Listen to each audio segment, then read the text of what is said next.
Will an El Paso man who has been on death row for more than 30 years soon fulfill his sentence? That was the question today at the center of a hearing in the county courthouse downtown. I have extra depth on the capital murder case of Tony Ford. Now, Ford was not in the 34th District Court today, but his attorney, Richard Burr, was. Burr argued that Judge Bill Moody should dismiss the district attorney's motion to place Ford's execution on the calendar.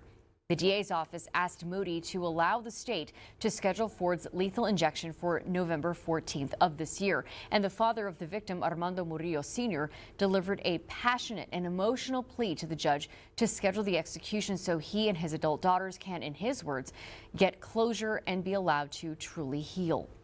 Ford was 18 when he was arrested, accused of a home invasion and mass shooting at a home in East El Paso.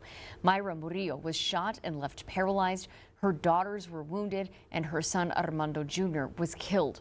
Ford maintained that he was not the shooter, he was the lookout for his accomplices, and that he didn't know anyone was going to be killed. His attorney today argued that the conviction was based on eyewitness testimony, which can be unreliable. Murillo Sr. told me that he believes his daughters, who survived the shooting and identified Tony Ford as the one who pulled the trigger. This is too long. My case, my two daughters, even my ex saw Tony Ford. They were this close together. They were 2 feet apart.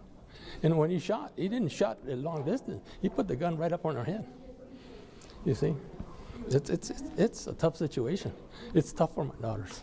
It's tough for my ex too.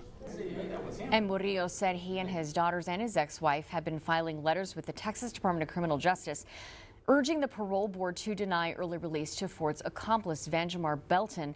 Belton was sentenced to up to 75 years in prison for aggravated assault and has been eligible for parole since 2006, according to the Texas Department of Criminal Justice. And Belton will go before the review board in September. Judge Moody said he will make a decision on the state's request to schedule Ford's execution no more than 6 weeks from today.